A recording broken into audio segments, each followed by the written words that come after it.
The Grand Archive of the Galactic Council hummed with excitement. 17 different species had gathered in the crystal amphitheater, their translators buzzing with anticipation. At the center platform stood High Curator Zax Theron, his 4 eyes gleaming with triumph as he gestured toward the sealed containment field behind him. Esteemed delegates, his voice resonated through the chamber. After 3 centuries of searching, we have finally recovered it. The Blade of Eternity, the weapon that ended the Void War, the artifact that saved 1 billion worlds. A collective gasp rippled through the audience. Maya stood at the back of the observation deck, her cleaning cart forgotten as she watched the ceremony unfold. She'd been working at the archive for 2 years now, and she'd never seen the normally composed council members this excited. The containment field shimmered and dissolved, revealing a sword mounted on an elaborate display stand.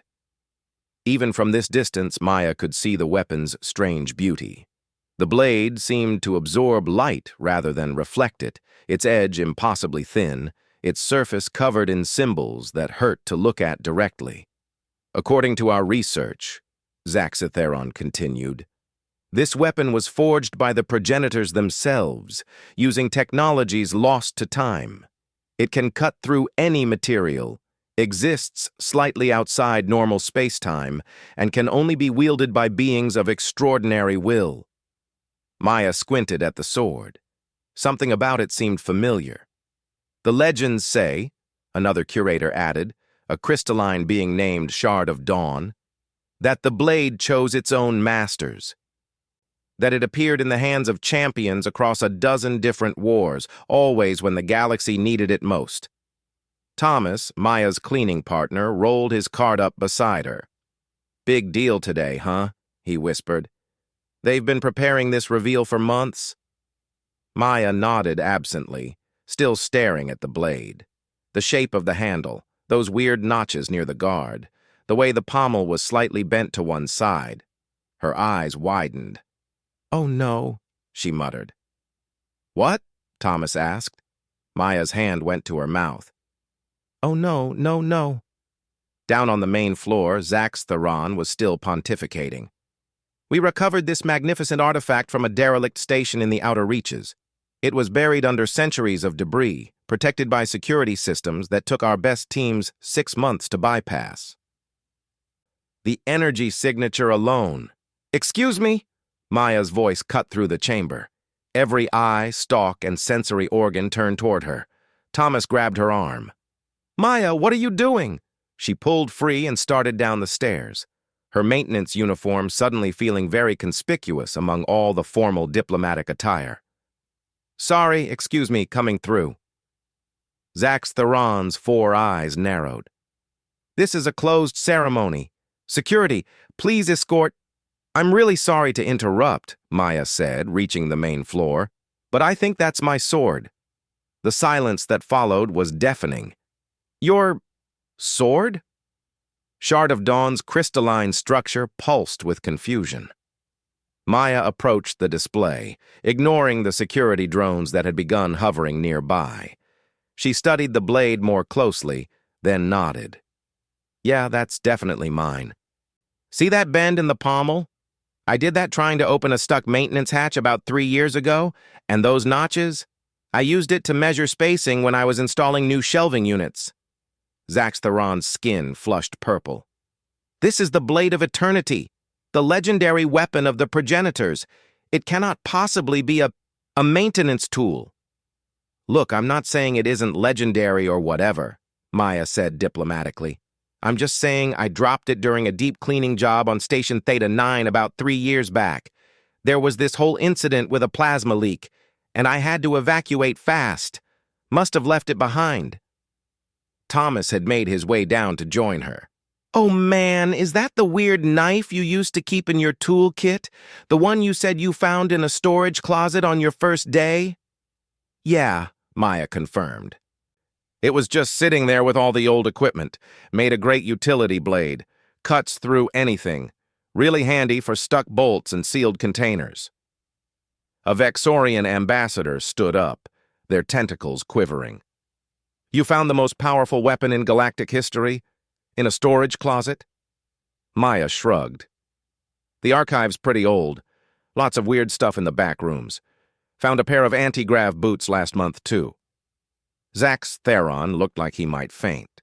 This is impossible. The Blade of Eternity only responds to beings of exceptional capability. It cannot be wielded by just anyone. Well, I don't know about that, Maya said. It always worked fine for me. Never got stuck or jammed or anything. Kept an edge real nice, too. Shard of Dawn's structure brightened with sudden understanding. Wait, you said you've been using it for 3 years? As a common tool? Yeah. And it never harmed you? Never rejected your touch? No. Should it have? The curator turned to Zack's Theron. The legends speak of the blade choosing its masters. They never specified what qualified someone as worthy. A Cathraxian scholar leaned forward. The progenitors valued ingenuity, practicality, and perseverance above all else. Perhaps... He paused, his translator struggling with the concept. Perhaps the blade recognized these qualities in a human janitor who simply needed a good utility knife. Thomas started laughing. He tried to stop, but it came out in snorts. You're telling me Maya's been unknowingly chosen as some kind of cosmic champion because she's good at her job?